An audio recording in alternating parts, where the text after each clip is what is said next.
غوث اعظم was فرما رہے ہیں اور آپ کی بعض و حسنات کا کیا کہنا، میں تو کبھی کبھی کہتا ہوں کہ جس کی تقریر میں ولی بیٹھے ہوں، کتب بیٹھے ہوں، ابدال و اقتاب جس کے سامعین ہو، اس خطیب کی خطابت کا عالم کیا ہو۔ ایک ولی بیٹھے ہیں سرکار غوث اعظم کی محفل میں، ان کا نام ہے علی بن ہیتی، اور ان کے لیے بھی علماء کرام بیان کرتے ہیں کہ علی بن ہیتی کے نام میں یہ برکت ہے کہ یہ نام اگر کسی گھر میں لکھ کر چھوڑ دیا جائے تو سارے کیڑے مکوڑے بھاگ جائیں۔ ولی کے نام کا یہ عالم ہے تو غوث کے نعرے سے کیا کیا بھاگے۔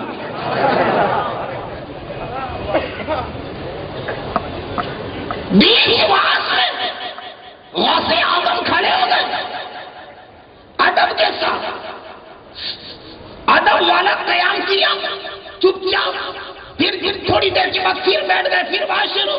جب بات ختم ہوئی لوگوں نے پوچھا حضور بیچ میں کھڑے ہوئے پھر بیٹھ گئے، وجہ کیا؟ کہا میرے سامنے علی بیٹھے تھے، انہیں بلاؤ۔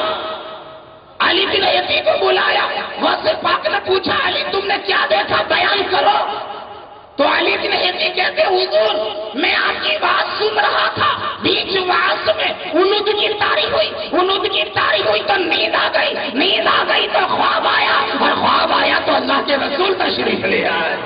تو غوث اعظم کہتے سن لیا، ان کے خواب میں رسول آئے تھے، ان کی تعظیم کے لیے میں کھڑا ہو گیا تھا، یہ خواب دیکھ رہے تھے بحقیقت دیکھ۔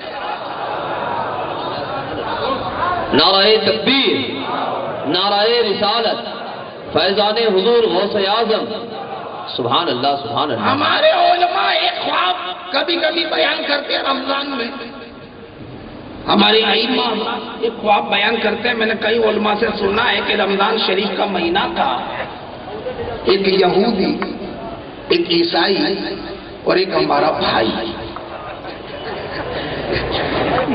میاں بھائی، تینوں چلے سفر میں، رمضان شریف میں دین کا معاملہ تھا، رات میں گاؤں میں دھرم شالہ میں روم بک کرایا اور اس میں سو گئے۔ اب یہ تینوں بھوکے تھے، کھانے کا کچھ تھا نہیں، تو پڑوس کے کمرے میں تھوڑی عورت ضعیفہ رہتی تھی، اس کو رحم آیا کہ تین مسافر آئے، انہوں نے کچھ کھایا نہیں، انہیں کچھ دینا چاہیے۔ تین نے کچھ حلوہ بنایا تھا، وہ حلوے کا کٹورا لے کر کے آئی، کہا لو تم تینوں کھا لو۔ اب کٹورا ایک تھا، کھانے والے تین تھے، تینوں سوچتے ہیں کہ اگر تینوں اس پر ٹوٹ پڑیں گے تو کٹورے کی بھی حالت خراب ہو جائے گی، اب کرے کیا؟ تو کہا ایسا آئیڈیا نکالو کہ ایک ہی آدمی کھائیں اور دو کو برا بھی نہ لگے۔ تو ہمارے بھائی لوگ آئیڈیا اچھے دیتے ہیں، بھائیوں کے پاس آئیڈیا بہت ہوتے ہیں، تو ایک بھائی آگے بڑھا، میاں بھائی کہتا ہے بھائی صاحب میرے پاس ایک آئیڈیا ہے کہ ایک ہی آدمی کھائے گا، دو کو برا بھی نہیں لگے گا۔ تو آئیڈیا کیا ہے؟ کہ اس کٹورے کو ایسے ہی رہنا دو، پھر سو جاؤ، پھر خواب دیکھو، اور صبح اٹھ کے جس کا سب سے اچھا خواب ہو وہ یہ حلوہ کھائے۔ وہ دونوں مان گئے کہ بڑا اچھا آئیڈیا ہے، مگر انہیں یہ سمجھ میں نہیں آیا کہ جو آئیڈیا دے رہا ہے اس نے تو پہلے ہی طے کر لیا ہے کہ میں کیا دیکھوں گا، وہ ایسا ہی تھوڑی آئیڈیا دے گا۔ صبح وہ یہودی اٹھا، اس نے عیسائی کو اٹھایا، کہا ہے عیسائی بتا تیرا خواب کیا ہے؟ عیسائی پوچھتا ہے تو ہی بول دے تیرا خواب کیا ہے؟ یہودی کہتا ہے کہ حلوے کا سوال ہے، خواب کوئی چھوٹا نہیں ہونا چاہیے۔ کہا میرے خواب میں موسیٰ علیہ السلام آئے۔ موسیٰ علیہ السلام کہاں؟ وہ جن پر توریت اتری، وہی۔ پھر کیا ہوا؟ کیا موسیٰ نے میرا ہاتھ پکڑا، توڑ پر لے گئے۔ موسیٰ بھی بے مثال، توڑ بھی بے مثال، کیونکہ حلوے کا سوال۔ اب اس کو پوچھا عیسائی کو تو نے کیا دیکھا؟ عیسائی کہتا ہے کم از کم لیول کوئی ہونا چاہیے۔ کہ تیرے خواب میں موسیٰ نبی ہے، میرے خواب میں عیسیٰ ہے۔ اب وہ عیسیٰ جن پر انجیل اتری، وہی۔ پھر کیا ہوا؟ اب عیسائی سوچتا ہے کہ تور نام کا دوسرا کوئی پہاڑ تو زمین پر ہے نہیں، تو یہاں کی بات ہی کیوں کرے؟ عیسائی کہتا ہے کہ عیسیٰ نے میرا ہاتھ پکڑا، چوتھے آسمان پر لے گئے۔ ہمارا بھائی ابھی تک پڑا ہوا تھا، اٹھا ہی نہیں تھا، 10 بجے تک گھر میں پڑا رہنے والا۔ کہ اس کو تو اٹھاؤ، اس کو پوچھو تو نے کچھ دیکھا؟ اٹھایا، بھائی تو نے کچھ دیکھا؟ میں نے بھی دیکھا خواب، اور کھلی آنکھ سے دیکھا۔ کھلی ہاں، کچھ خواب ایسے ہوتے ہیں جو آنکھ کھلی رکھ کے دیکھے جاتے ہیں۔ اچھا بول، خواب تو چاہے میرا یہ تو بیان کر۔ کٹھے 4 بج رہے تھے، 4 ہاں کھلی تھی، اور ہمارے کمرے میں بیانہ خطرناک لمبا چوڑا اونچا ڈینجر صورت والا دیکھتے ہی نیند خراب ہو جائے، ایسا بھیانک آدمی ہاتھ میں اتنا بڑا ڈنڈا لے کر کے ہمارے کمرے میں گھسا اور مجھے ڈنڈا مارا۔ اٹھ، شرم نہیں آتی ابھی تک پڑا؟ کیا ہے صاحب کا مہینہ کون سا چل رہا ہے؟ رمضان کا، اور ٹائم کون سا ہے؟ سحری کا۔ تو تم مسلمان ہے کہ نہیں؟ مسلمان ہو الحمدللہ، تو روزہ رکھ، سحری کرا بھی دم پڑا ہے۔ کہیے تو تجھ پہ پردہ اس پر نہیں ہے، صحیح کرتا۔ میں نے کہا صاحب میرے پاس سحری کرنے کے لیے کچھ بھی نہیں ہے۔ کہا بے وقوف بنا کر حلوہ تو پڑا ہے۔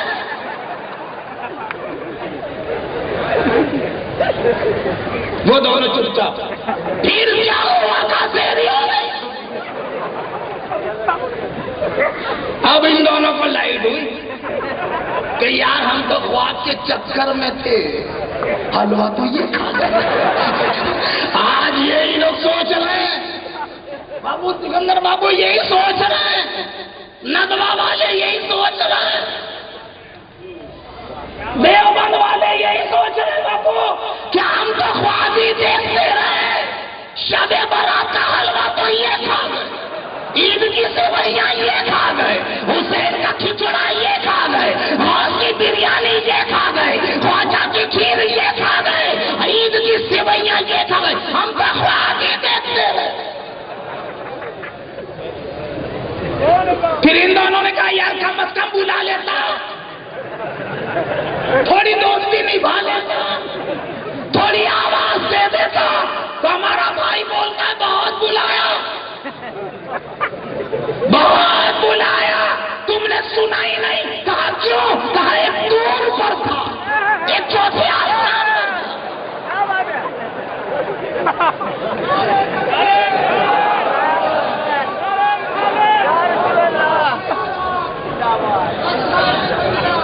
اب جو کہنے جا رہا ہوں اس پہ توجہ کریں۔ بہت بلایا، بہت بلایا، امام احمد رضا خان فاضل بریلوی نے بہت بلایا، شیر بیش اہل سنت حشمت علی خان نے بہت بلایا، صدر الشریعہ نعیم الدین مراد آبادی نے بہت بلایا، برہان ملت جبل پوری نے بہت بلایا، مفتی اعظم اسلام نے بہت بلایا۔ آج بھی شیخ الاسلام بلا رہے ہیں، غازی ملت بلا رہے ہیں، تاج الشریعہ بلا رہے ہیں، قمر الدین بابا، شفیع اللہ، ابو العلا حامد بابا آج بھی بلا رہے ہیں، دارالعلوم شاہ عالم کا ہر عالم بلا رہا ہے، ہر طالب علم بلا رہا ہے۔ ارے کہاں کہاں گھومتے رہو گے؟ پلٹ کر آ جاؤ شاہ عالم کی بارگاہ میں، گھما کر لے آؤ مدنی تاجدار کی چوکھٹ پر۔ کہاں مال کے پیچھے بھاگے، ریال کے پیچھے؟ ارے جب مر جاؤ گے تو مال قبر میں نہیں آئے گا، آمینہ کا لال قبر میں آئے گا، عبداللہ کا لفظ جگر آئے گا، اللہ کا رسول آئے گا۔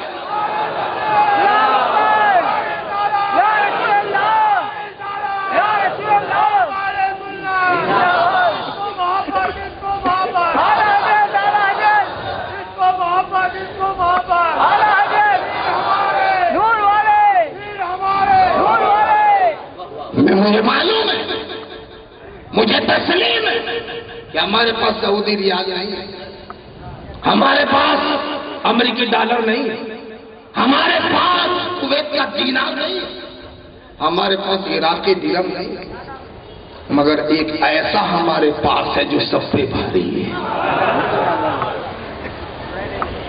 مال والوں کو مال مبارک ہو، دولت مندوں کو دولت مبارک ہو، مگر میرا ایمان بولتا ہے، میرا ایمان بولتا ہے، میرا انسان بولتا ہے کہ امیروں تمہیں بچانے کے لیے یہاں کوئی امیر نواز نہیں ہے، ہم غریبوں کو بچانے کے لیے غریب نواز. نعرہ تکبیر، نعرہ رسالت. خواجہ کا ہندوستان، خواجہ کا ہندوستان، مسلک اعلیٰ حضرت، علماء اہل سنت. سبحان اللہ. اگر تمہیں سعودی ریال پر گھمنڈ ہے، ہمیں بھی محمد کی آل پر گھمنڈ ہے. اگر تمہیں اپنی دولت میں حرارت ہے، ہمیں بھی حسین کی شہادت میں حرارت ہے. اگر تمہیں اپنے بستر کی نرمی پر ناز ہے تو ہمیں بھی کربلا کی تڑپتی ہوئی لاشوں پر ناز ہے. اور اس لیے ناز ہے کہ یہ تڑپنے والی لاشیں کربلا میں تو تڑپ گئی، مگر قیامت کی صبح تک ملت اسلامیہ کو تڑپنے سے بچا دے. واہ واہ واہ واہ. سبحان اللہ سبحان اللہ. ہمیں اپنی غریبی پر فخر ہے، کیونکہ غریب نواز ہمارے.